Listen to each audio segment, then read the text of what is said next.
subscribe my channel Kumar Updates. Hi guys, how are you? I hope कि आप बहुत अच्छे होंगे। तो आज की इस वीडियो में हम समांतर श्रेणी का जो लेसन है वो स्टार्ट करने जा रहे हैं। ठीक है, तो समांतर श्रेणी को हम शॉर्ट में लिखते हैं ये डॉट पी से। ठीक है, ये का फुल फॉर्म होता है अर्थमेटिक, पी का फुल फॉर्म प्रोग्रेशन, यानी कि एपी का फुल फॉर्म होता है अर्थमेटिक प्रोग्रेशन। ये बात आपको पता होना चाहिए।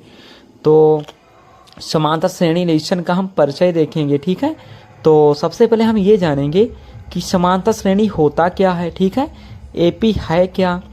तो आइए एग्जाम्पल के माध्यम से हम लोग समझते हैं कि एपी है क्या। ठीक है, एपी किसे कहते हैं।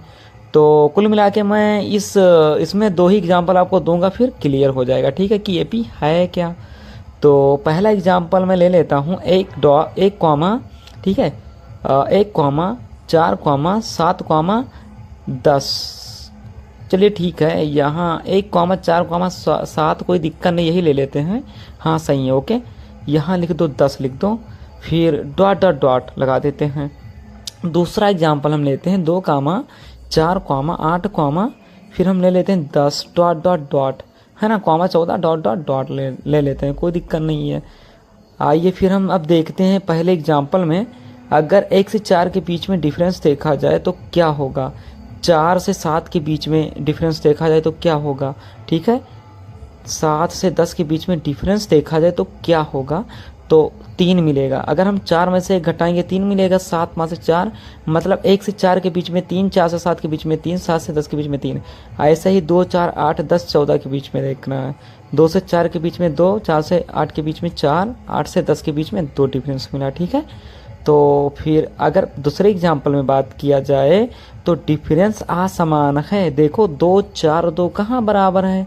समान माने बराबर, असमान माने बराबर नहीं है।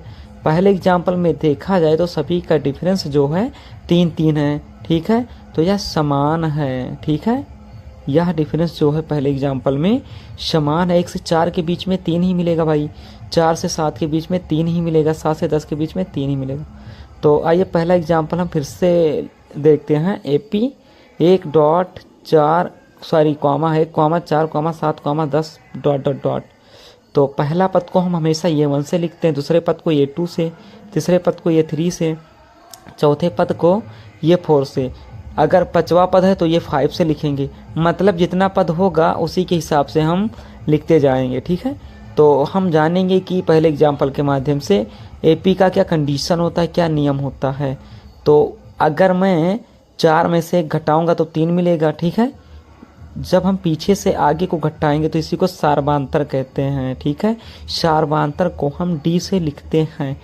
तो A2 माइनस A1 इसका मतलब हुआ जब हम दूसरे पद को पहले पद से घटाएंगे तो हमें मिलेगा सार्वधातर। तो मैंने इसी तरीके से किया है, पीछे वाले पद से आगे को घटाया है। ठीक है, तो आइए देखते हैं सभी का डिफरेंस समान होता है। अगर सभी का डिफरेंस समान होगा तो वह एक एपी में है। यही रूल है दोस्तों, बस। तो 4 में से 1 घटाया 3, 7 में से 4 घटाया 3, ठीक है, 10 में से 7 घटाया 3।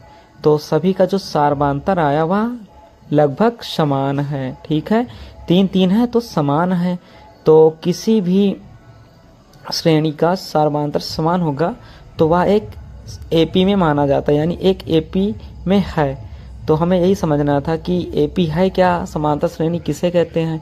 ठीक है, तो जिसका सार्वधातर समान होता है वह एपी कहलाता है, जिसका सार्वधातर असमान होता है वह एपी नहीं कहलाता है। तो मैंने यही किया है। ठीक है, पहले में सार्वधातर समान था तो यह एक एपी में है। सबका सार्वधातर लगभग 3 3 आया है। 1 से 4 के बीच में 3 मिलेगा, 4 से 7 के बीच में 3, 7 से 10 के बीच में 3 ही मिलेगा। तो सबका सार्वधातर जो है समान आया, इसीलिए यह एक समांतर श्रेणी में है। ठीक है, तो बस आपको इतना ही समझना था, कोई दिक्कत की बात नहीं है। ओके, तो आई होप कि आपको समझ में आया होगा। ठीक है, कि एपी किसे कहते हैं, है ना। तो आज के लिए बस इतना ही। मिलते हैं अगले ही वीडियो में। तो मैं आपको बता दूं ये अभी परिचय था। ठीक है, अभी समांतर श्रेणी में बहुत कुछ सिखाऊंगा मैं। तो अगली वीडियो के लिए आप वेट करना, मिलते हैं अगले